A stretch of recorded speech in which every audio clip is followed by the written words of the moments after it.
যেরকম তুমি করো জানতা না লাগছে তো পেট ভর্তি তাহলে দেখে নি পেট ভর্তি হয়েছে এখন দেখে নি দে দে দু চুমুক মারি দে শেষ করে দেবে তোর মা।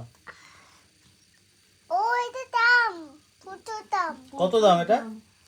প্রচুর দাম প্রচুর দাম।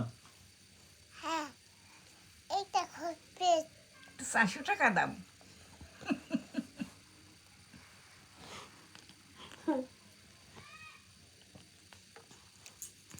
কি একটা শর্ট হলো মুখে কি একটা শর্ট হলো মুখে শব্দ হ্যাঁ কোথায়?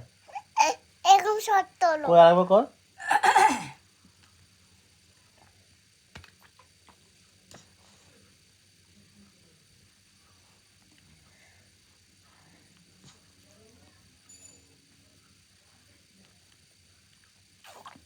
উফ,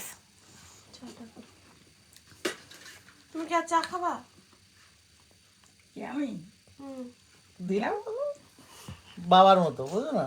দিলাম চা কেউ করে খাবো না মানে ভাবিটা প্রথমে এমন দেখায় হ্যাঁ একেবারে আজকে রসে পড়ে গেছে শোন, এই মানে চা তুমি বাবা আছো তো? কোনোদিন খাই নাই। শ্বশুরের লোক তো আছে ঘরে কোনোদিন যে না খাইছে আজকে একে একটু ঠাকুমা ভালো করে তেল মাখিয়ে তো গোটা হাত পা দেখো সাদা ফুটে গেছে 100 গ্রাম তেল দিয়ে দেবো সরষের তেল। কি যে না চল শ্বশুর তেল দিয়ে দেবো শ্বশুর। আরে যাবো দাঁড়াও সবাই একসাথেই যাবো 100 গ্রাম শ্বশুর তেল দিয়ে দেবো। সরষের তেল শ্বশুর তেল। সরষের তেল মাখালি কি হয় জানিস ওই যে ও দেখছে আর উপরে বিছানাটা ছাদে উপরে বিছানাটা পাততে পারবি? হ্যাঁ ওটা পাত। সেটাই। যা আমি সাপ নিয়ে যাচ্ছি।